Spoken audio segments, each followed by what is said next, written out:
Hello and thank you for joining the Crowdfunding Cast, found at natomedia.com. We've got an exciting episode for you, and we're about to get right to it.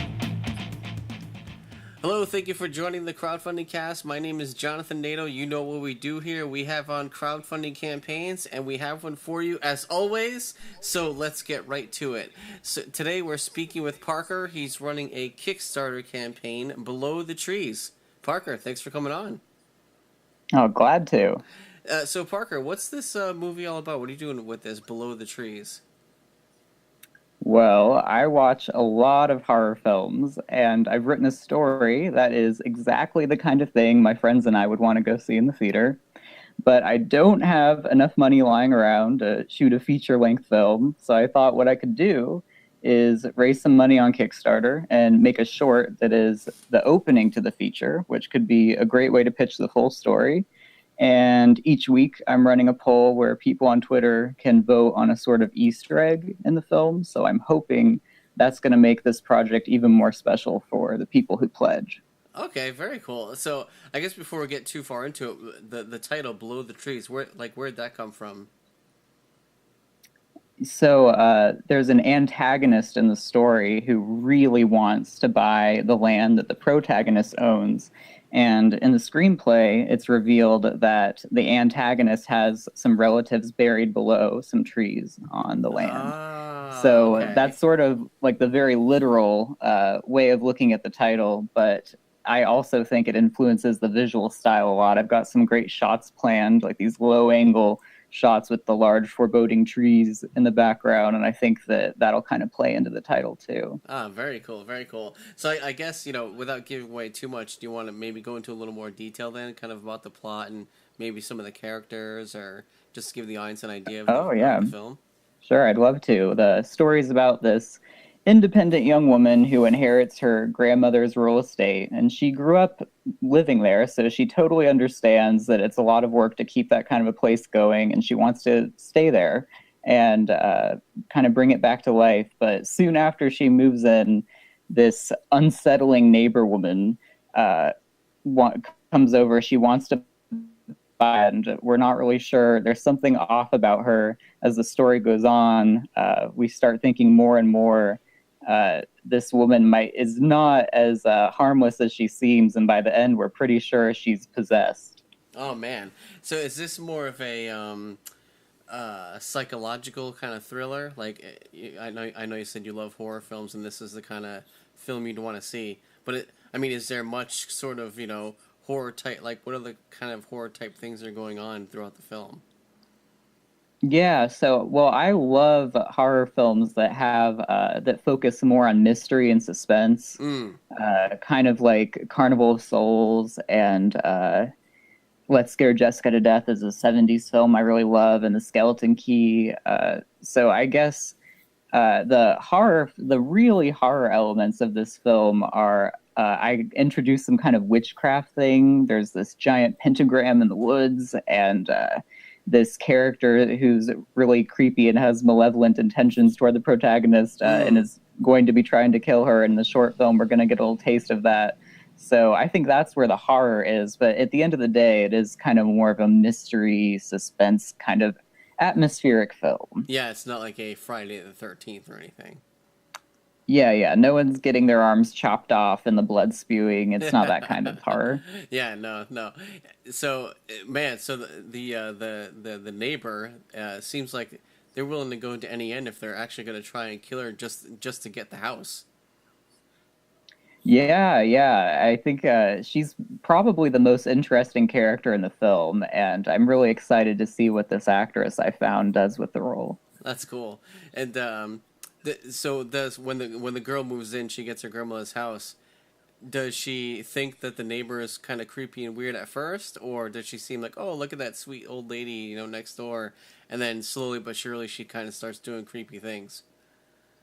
Right. So when they first meet, the antagonist brings some cookies over, and so the like a very initial reaction is she's kind of the sweet older lady, and as the story goes on, the character has this horrible nightmare about her, and then the next day the woman's walking around the house and just And very slowly we're thinking, okay, she's not the sweet old lady. And by the end, we definitely think something's up. Man, and so like, how long would you think the full length feature film would be if you're able to finish it? How long would the feature be? Yeah. Oh, I always like the golden page length when I write a feature film screenplay is 90 to 110 pages, and then every page in the screenplay tends to be about a minute in the film, so it's probably going to be between 90 to 110 minutes. How many how long do you think the short will be then? The screenplay is about 12 pages, and with the credits thrown in there at the end, maybe it'll be 13 minutes, but can't be too short until it's all done. Yeah, what's funny is I can't remember, it was probably a year ago, maybe longer, I interviewed someone. They were doing a web series, and the episodes were like 5 minutes or so, and I watched all of them, but I was like, man, you can fit a lot into 5 minutes. Like, you think it sounds short and, oh, what could you possibly do? But that's a whole lot that can happen in 5 minutes. So even 12 minutes, some people might be like, wow, that's not that long at all. But, man, a lot can happen. Oh, it's so true, especially when you're planning the production, because the amount of detail that goes into, what every department needs to get done, and especially on such a low-budget indie level like this, I end up wearing a lot of hats. I'm not just the director, I'm also the production designer, and I'm going to end up being the editor later. I have to decide on the costumes. I have to oversee all the makeup, and it's just a lot more tasks than I would like, but that's indie filmmaking. Exactly. So if you guys want to check out the campaign, go to Kickstarter.com, search Below the Trees. There's going to be a link in the show notes too that'll bring you there. So Parker, you want to give a little bit of background about yourself just so the audience gets to know you a little bit better? Sure. Maybe 10 years ago, I first started making movies around my parents' house, and it was just for fun. But I fell so in love with it that I decided to go to film school in San Francisco at Academy of Art University. And I just graduated from there last December. So my previous Kickstarter campaign was to raise money for the senior project at film school. It was a short film called Haunt Me, which has been my most successful film so far. We won awards from 3 different festivals, and I saw it screened theatrically several times, which is really, really cool. And now Below the Trees is my next big project. Nice, very cool. So, yeah, if you guys want to check out the campaign, again, go to Kickstarter.com, search Below the Trees. There'll be a link in the show notes that'll bring you there. So, speaking of the campaign, do you want to go over the pledges that you're offering on the campaign? Oh, sure. I think the most popular one for this campaign has been the digital production book. It's the $100 pledge, so it's a little pricier than some of the other ones, but what's cool about it is I'm going to include fun facts, shots that didn't make it in the movie, and behind-the-scenes photos, like all inside this book that kind of goes over each day of the production. And what's cool about pledging that much is everything underneath is included. So there's the behind the scenes photo library is the $50 pledge, and then for $25 you get the digital download of the whole thing, which is nice because you don't have to deal with the internet buffering. You get the nice quality.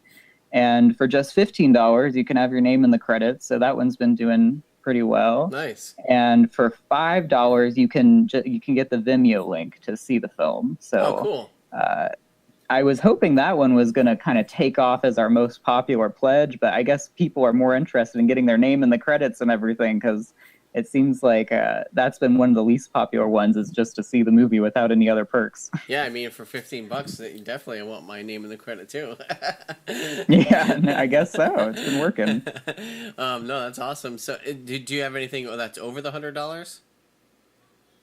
Yeah, I did throw in, on my last crowdfunding campaign, there was something about the number 300 that some people seem to like. I got a lot of $300 pledges.